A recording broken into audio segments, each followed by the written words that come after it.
বাংলাদেশে এই চুলকানি রোগটা কেন ভালো হচ্ছে না? কারণ চুলকানি থেকে মুক্তি পাবার আশায় আপনারা হাজার হাজার টাকা খরচ করে ফেলছেন ঠিকই, কিন্তু চুলকানি থেকে সম্পূর্ণরূপে সুস্থ হওয়ার জন্য যে সঠিক চিকিৎসা প্রোটোকল প্রয়োজন ছিল সেটাই আপনারা পাচ্ছেন না। চুলকানি আসলে অনেক ক্যাটাগরির হতে পারে। এক ধরনের চুলকানি রয়েছে যা প্রচণ্ড মাত্রায় ছোঁয়াচে এবং বাংলাদেশের বেশিরভাগ মানুষ কিন্তু এই ধরনের চুলকানিতে আক্রান্ত।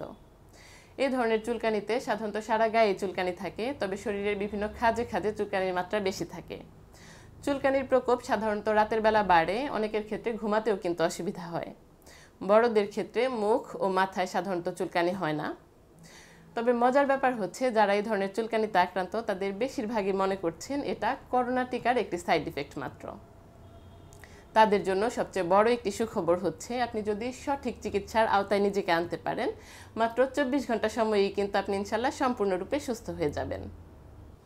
চুলকানির আরও একটি বড় কারণ হচ্ছে ফাঙ্গাল ইনফেকশন। রোগীরা সাধারণত এই ধরনের চুলকানিকে দাঁত নামে চিনে থাকেন। এই চুলকানি থেকে মুক্তি না পাবার একটি বড় কারণ হচ্ছে, রোগীরা প্রথম দিকে এই চুলকানিকে তেমন একটা গুরুত্ব দেন না, যার ফলে ডক্টরের কাছেও যান না। কারো কাছ থেকে শুনে বা কোনো ফার্মেসিতে গিয়ে দু একটা মলম কিনে নিয়ে ইউজ করা শুরু করে দেন। এ ধরনের মলমে বেশিরভাগ ক্ষেত্রে স্টেরয়েড দেওয়া থাকে, যার ফলে দেওয়ার সাথে সাথেই কিন্তু আপনারা বেশ আরাম বোধ করেন। এই মলম আপনাকে তাৎক্ষণিকভাবে কিছুটা আরাম দিতে পারলেও আপনার আসল রোগটিকে কিন্তু ভেতর থেকে সারিয়ে তুলতে পারেনি, যার ফলে কিছুদিন পরেই কিন্তু এই রোগ আরও ব্যাপকভাবে বেড়ে গিয়ে আপনার শরীরে আবার বাসা বাঁধবে।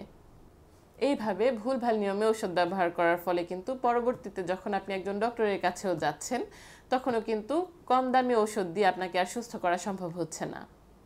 কারণ আপনি কমন কিছু ওষুধকে ভুলভাল নিয়মে ব্যবহার করে আগেই রেজিস্ট্যান্স তৈরি করে ফেলেছেন।